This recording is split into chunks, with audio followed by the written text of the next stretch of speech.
ایک دن جنگل کی گہرائیوں میں ایک بلی جس کا نام بیلا رہتی تھی۔ بیلا بہت خوبصورت تھی اور جنگل کے دوسرے جانور اس کی خوبصورتی کی تعریف اور اس سے محبت کرتے تھے۔ وہ جنگل کی رانی کی طرح تھی اور اس کی آنکھیں گہری سیاہی کی طرح چمکتی تھیں۔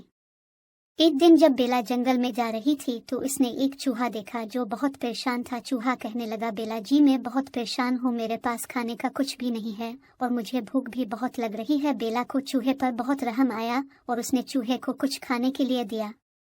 اسی دوران جنگل کے دوسری طرف ایک بڑا ہاتھی جس کا نام راجو تھا۔ راجو بہت بڑا اور مضبوط تھا اور اس کے دل میں بڑی بے حد خواہش تھی کہ وہ چوہا کی طرح دوسرے جانوروں کی طرف دوستانہ روابط بنائے۔ ایک دن بیلا نے ہاتھی کی پریشانی کو دیکھا اور اس نے اس کی مدد کی۔ بیلا نے ہاتھی کو بتایا کہ وہ چوہے کی دوست ہے اور اس نے اسے خوراک فراہم کی ہے۔ ہاتھی اس بات پر ہنس پڑا اور دونوں نے مل کر جنگل کے دوسرے جانوروں کے ساتھ دوستی کی شروعات کی۔ چوہا نے بیلا کا شکریہ ادا کیا اور بیلا نے چوہے اور ہاتھی کی بھی دوستی کروا دی۔ اس کے بعد جنگل میں خوشی اور امن قائم ہوا اور تمام جانور خوش رہنے لگے۔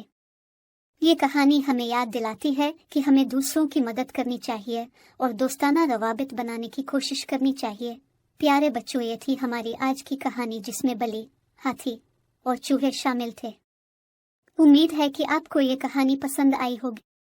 ملیں گے اب ہم دوبارہ آپ سے ایک نئی کہانی میں، تب تک اپنا خیال رکھیں۔ اپنی پیاری الویہ کو اجازت دیں۔ اللہ حافظ۔